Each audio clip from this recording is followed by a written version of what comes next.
Now, a backlog of court cases is denying justice to many thousands of victims of crime in the East Midlands. That's according to our police and crime commissioners. They're furious that this region has missed out on new so-called Nightingale courts. Well, our social affairs correspondent Jeremy Ball is here, as you can see, so good evening. Why are they so angry? Well, Dom, that backlog's been growing across the country for some time, but it got worse, of course, when courts were closed because of the pandemic. Now, if you're a victim, of course, that means putting your life on hold.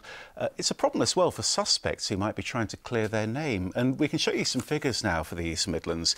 This is the backlog of serious cases in our local Crown courts. These are rough numbers we've been given by our police and crime commissioners. And just look at what's happening here in the magistrates' courts, a backlog of almost 25,000 cases across our three largest police force areas. So how will these extra Nightingale courts, as they're being called, how will they help? Well, they're being set up to clear that backlog in 10 new locations across the country. Trouble is, none of those locations are in the East Midlands, and that's been described as astonishing by Leicestershire's Police Commissioner.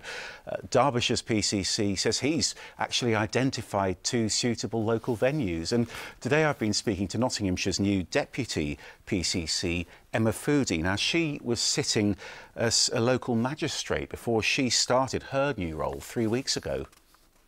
I've seen, as I said, domestic abuse cases. I've seen all sorts of cases when I was sitting as a magistrate, and I think it's an exceptionally serious problem. I think behind every single case is a victim who is awaiting justice, and they are having to wait, in some cases, years now for their cases to be heard. You're criticising the government for not giving us one of these new Nightingale courts, but we know there are empty courtrooms every day across the East Midlands. Wouldn't it be more sensible to use those instead? It's not just about the courtroom, it's about the court building. How many people are coming into the court building?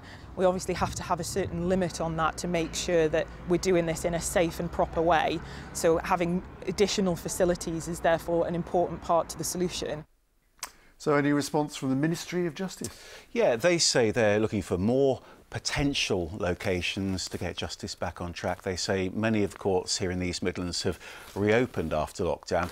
I did a quick check today, though, and a lot of those courtrooms still weren't being used. And as the old saying goes, justice delayed is justice denied.